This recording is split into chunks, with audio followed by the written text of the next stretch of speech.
Hello, and welcome to Red Rock Relationships, a podcast about communication. Let's unpack the relationships that we encounter in our daily lives and learn about what makes them tick. And now your host for Red Rock Relationships, Dr. James B. Stein. There it is, and there I am, and I am happy to be coming to you all for our season finale. I can't believe that we're in our third season finale. This is, I think, our 40th episode. We fell one short of our goal this semester, but we did a bonus episode over the summer. I'm counting it. That's 40 episodes. So I don't know when we'll stop, but probably not at 41. That's my guess. Anyway, before we get to episode number 41, we have to get through episode number 40, and it is my absolute pleasure to be joined by yet another ASU person, but this guest is very special because, of course, the man over here to my left is the man who oversaw my dissertation project, my former chair, now colleague, Dr. Paul Mongeau. So happy to have you on the show finally. Hey, glad to be here. This sounds great. And, if you're talking about interesting topics in interpersonal communication, I don't know if you're ever going to run out. So yeah, we could go forever. And by the way, for any students listening, please do remember that there will be a Communicating in Close Relationships course beginning in the spring of 2022 taught by yours truly. So look out for more classes like that. Excited to do it and excited to have you here because I am speaking with who many refer to as the Godfather of Friends with Benefits research, which is going to be the title of today's episode, The Godfather. How do you feel about that title? I'm feeling a little more like Marlon Brando all the time now. Actually, I'm the godfather of the research. I'm not the godfather of the phenomenon. My wife really wants to make sure I make that clear. So that's a very good point. Okay. Yes, the Godfather of Friends with Benefits research. And actually, right. there's a study that I want to bring up that was just published fairly recently in Personal Relationships. It was a longitudinal study, really, really cool stuff. But before we get to that, we need to talk about the phenomenon itself. And for those of you who have been listening for a while, you may remember when we had, at the time, grad student Nikki Trucelli on, now Dr. Trucelli. When she was on, we spent a little bit of time sort of defining what Friends with Benefits are, talking about their features, and coming to this weird, vague understanding of, well, this is a relationship that's pretty much permanently in limbo. It's extremely dynamic. It's very flexible. And so, of course, folks like you and I, Paul, we don't like that. We like to be able to count. We like to be able to be precise. We like to be able to measure. So that's right. How we're going to lead off. Your work originally classified 7 different types of Friends with Benefits relationships, and then quickly we realized that that's a little difficult for statistical analyses, and so the direction that you've been taking things in is a measurement, and if I'm not mistaken, if I remember correctly, the X and Y axis on which Friends with Benefits can be measured is closeness and romantic interest. So right. If I've got that right, tell me why those two variables, how are they different from each other, and why not some other variables for this specific type of relationship? Yeah, that's a real good question, and you're exactly right that the types is intuitively appealing. And I've done types research, and I come up with lists of first date goals and things like that in a lot of my research, and so. But from a statistical standpoint, you're trying to figure out exactly how these relationships differ statistically. It's real clunky. So it's kind of like the attachment research, because they started with 3 types, and then they went to 4 types, and then they went to 2 dimensions. And once they went to the dimensions, the kinds of questions you can ask, the kinds of issues you can deal with become much more interesting, much more complex. So we looked at just the nature of the types, right? And that when you go back to the seven types, original piece, we kind of we broke it down, said, okay, some of these types differ in terms of how close people are. right? They have very little interaction too. They're very close friends and very important to each other. And then the other way of thinking about it is that the rest of them seem to have something to do with romantic relationships in one way or the other. So it sprung somewhat naturally from the types themselves, but back, 3 or 4 years ago now, there was a conference in Toronto, and we did a poster session, and we all we had on the poster was the 7 types on one side, and then the other side of the poster was blank. And so I'm sure there were a lot of people going, gee, this poor guy couldn't even finish his poster. But what we wanted people to do is to write down how they thought the relationships, the types differed. And so, and that's, I think, still in the grad lounge down on the 3rd floor. I was about to ask, is that still hanging? I hope it is. It's the most fun poster. I've never seen folks engage for those listening, at academic conferences, you have these things called poster sessions, which is kind of where you send like ideas that are in the working, and you print out a poster and people like walk up to the poster and ask you questions. They're usually not super popular. I've never seen people engage with a poster the way that I think people just like to draw, but it gave the team at the time we were both working on, it gave that research team some really good information. So I think that those 2 variables were a really good choice to settle on, and of course the data that we have and are trying to publish demonstrate how effective those 2 particular items of romantic interest and closeness are at gauging the mechanisms in friends with benefits relationships. Yeah, exactly. And the fun part about it was asking people to write on a poster, because it's like it's like you barely touch it. You put so much work on it, you get it printed out, you had to lug it to the conference, and once people started writing, it was easy. But initially, it was like, you really want me to do this? So. Okay. But yeah, you're right. It seems to flow reasonably from the types, from how people thought about it and looked at it. So. Right. So, all right. Now that we've put all of our listeners to sleep with statistical discussions, let's. One of the big things that I remember when we were talking about this must have been my 3rd year in grad school. We were talking about what are the variables that we should use, and one of the variables that I was really harping on, and still do to this day, is sexual interest. Because I still believe that there's if there were to be a z-axis, it would be how sexually interested am I in my friends with benefits relationship. And I think conceptually, when people hear that, they go, what? Like, isn't sex the whole point?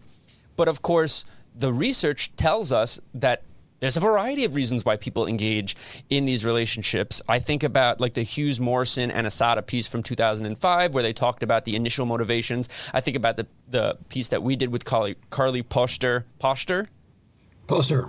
and Elena Voluzchek, where we uncovered the bevy of emotions. I mean, ranging from, of course, sex to, emotional desire to convenience to friendship. And then, of course, the sliding category where like people just like woke up in the same bed one day and they were like, I guess this is kind of happening now. Right.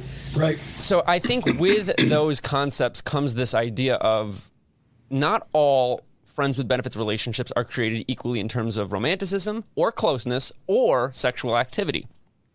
So my question to you is it possible to have a friends with benefits relationship that involves no sex at all? Or perhaps, on the other hand, asked more simply, is it possible to be in a friends with benefits relationship for reasons other than sex?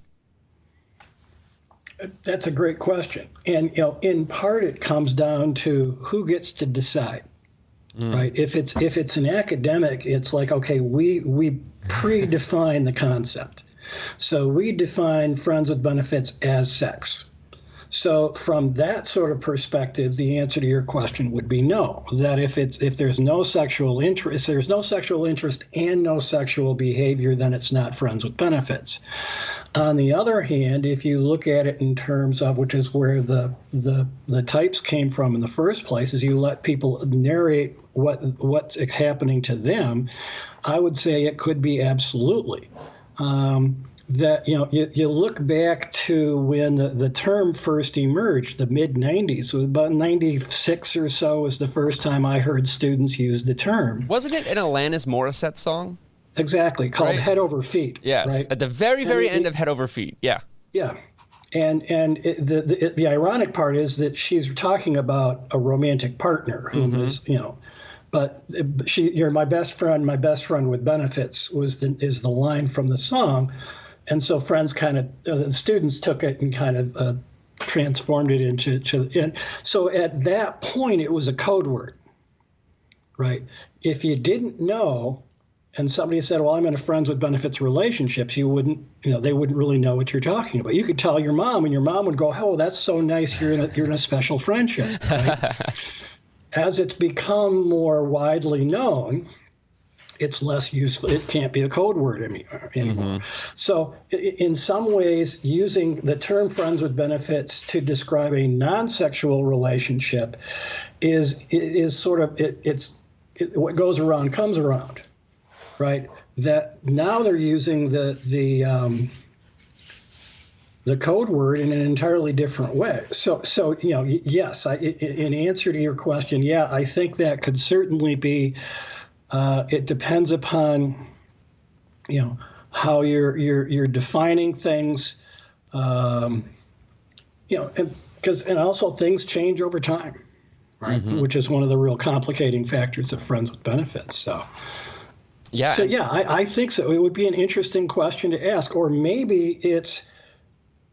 Yes, there is sex involved, but that's not really something I'm particularly interested in. It's not really my primary goal. I'm in it for some other reason. So, yeah. And the reason I asked that, of course, is because the motivations piece that we published, I think in the Canadian Journal of Human Sexuality, is really depressing. And this is something that we talked about when Nikki was on the show. And it's something that is reoccurring in the Friends with Benefits literature. I would argue that Friends with Benefits research is dark side communication research. These are mostly unsatisfying relationships. And so this is where I want to bring in the study. This is out of Justin LeMiller's program. It was just published in Personal Relationships recently. And it was they basically just collected data from Friends with Benefits partners, and they said, hey, where are you now? And then at time 2, they said, where are you now? And did you want to change? And if so, were you successful? Basically, what they found is that not the majority, but the plurality of relationships, about 30% of folks, transitioned from being in a friends with benefits relationship to having no relationship at all. And what's really interesting, and this is something that goes against, I think, a lot of the stereotypical thoughts about friends with benefits relationship, almost 60% of friends with benefits partners in this study made it out of a friends with benefits relationship and returned to a platonic relationship. And this is the first kind of that result is the first of its kind that I've heard of, because I think normally what we find is that those folks either move into a romantic relationship and they're one of the transition in types, or they just, like that 31%, they just stop. But I was shocked to see how many of them in this study moved into a friendship. And that's what makes me think of is sex really that important in these relationships? Or is it like, you suggested so many funk buddy meetings ago, where the Friends with Benefits has now become the tool through which partners test what kind of relationship do I want with this person? Is it that young people are just getting more comfortable with the idea of sexuality and sex in general, and they just allow it to permeate their lives? I don't know. What do you think about that? Oh, I think that's a great point. In some ways, it's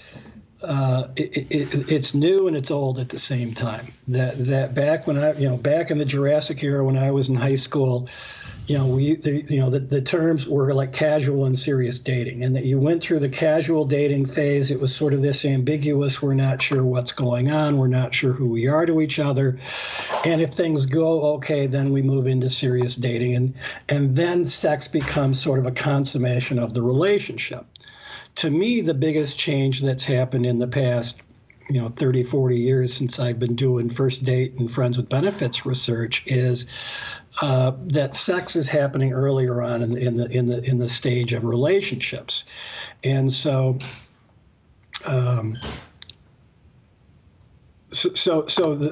We kind of get together, and it's this kind of ambiguous. We're not sure what's going on. We're not, we sort of might be investigating romantic potential, but we're not sure.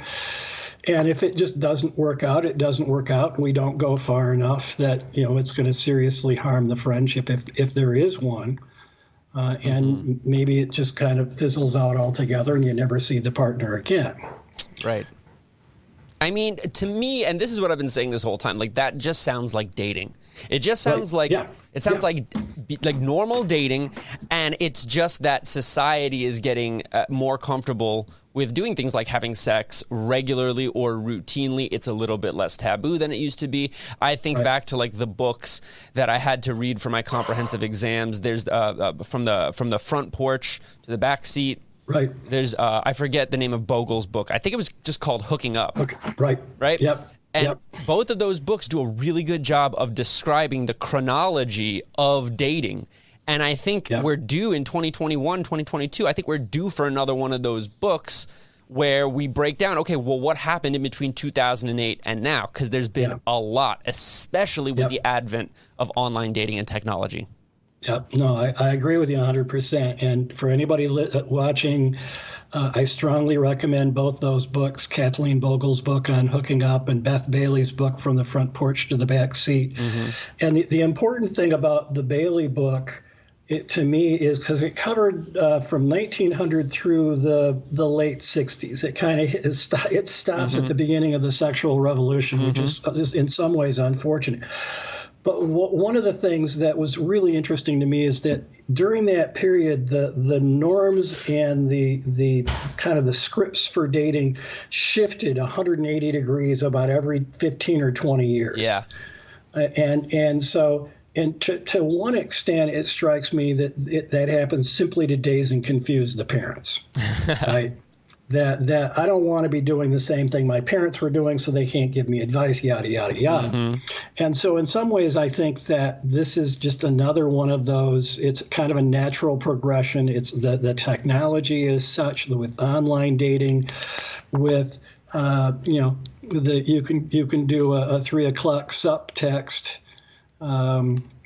With another person. So I mean, there's more ways for people to get together, but I think you're right that this is in a lot of ways dating with a different label, and it's supposed to be simple. It's supposed to be something you don't have to talk about.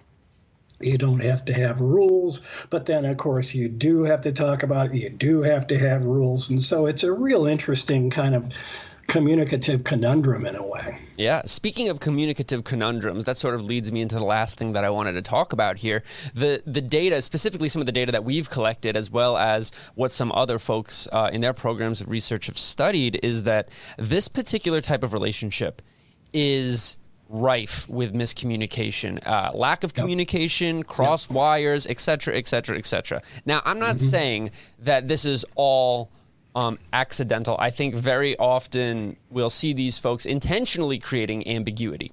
That's one thing.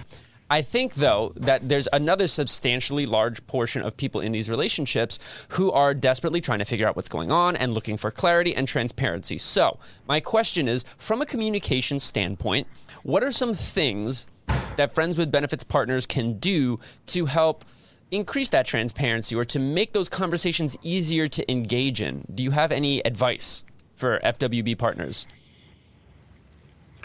It depends somewhat on what their goals are, whether they see this as something that they want to extend into the future, that they want, is there romantic interest? Are you trying to gauge the other person's romantic interest? I think that if this is, what the old just sex type, where the only time we get together is when the bar is closed and we just happen to run into each other and go off and have sex, that's a pretty clear indicator there's no interest in. And so there's really no sense in talking and laying down the ground rules.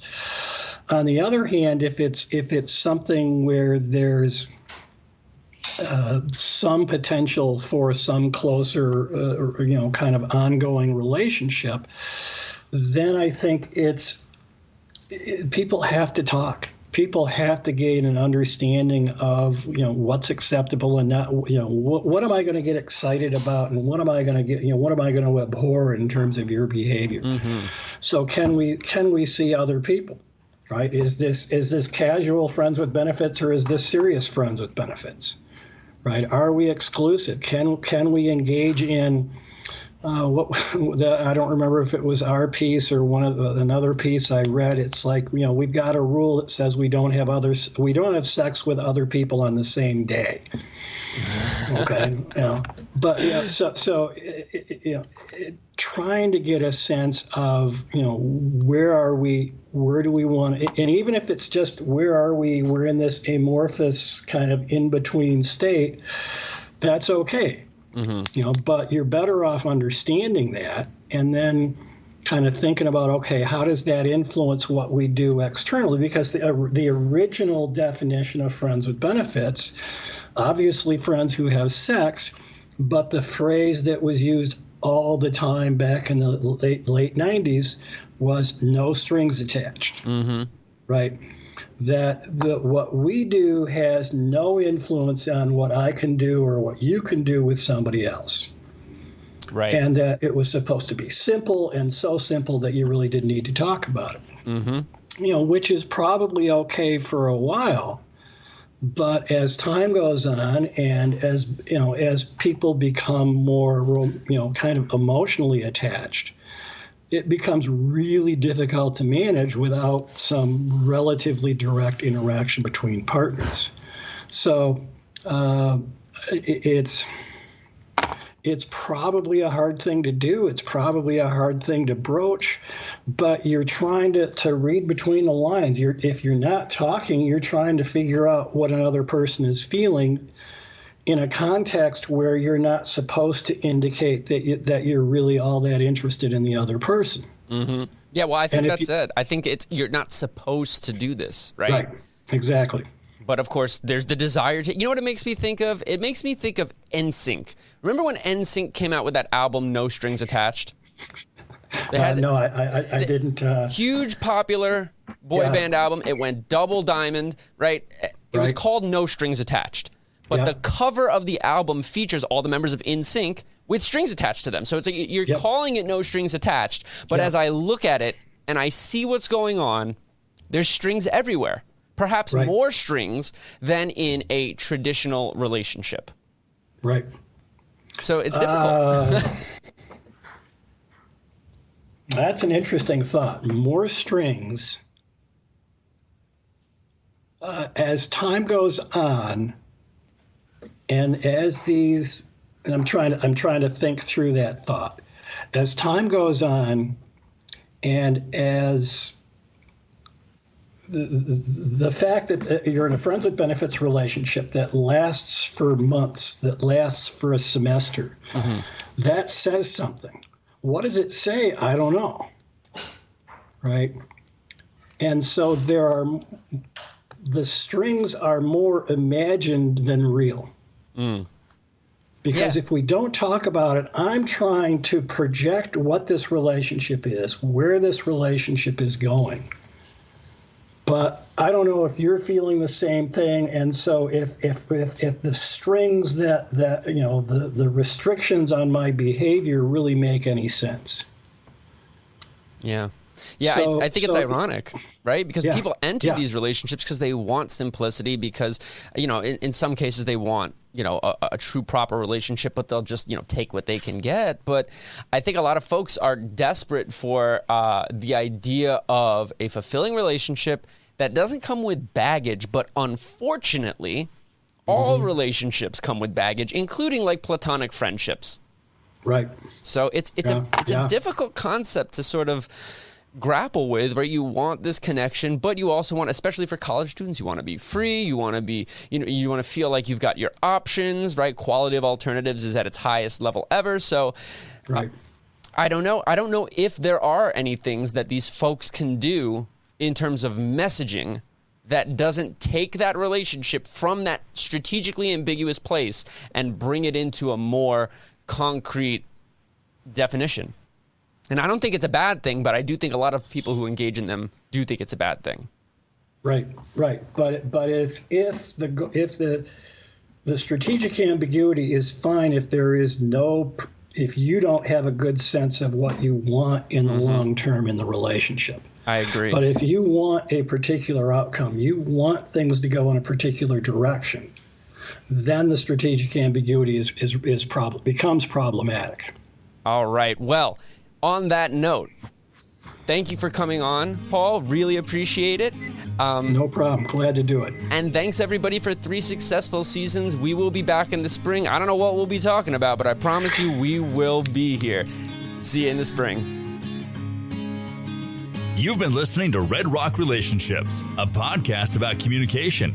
Thank you so much for giving us some of your time. If you'd like to be on the show or have questions for us, please send us an email to redrockrelationships@gmail.com. You can also find us on Facebook, Instagram, Twitter, Spotify, or wherever you listen to your podcasts. Just search Red Rock Relationships. Thank you again. And remember, it all begins with good communication.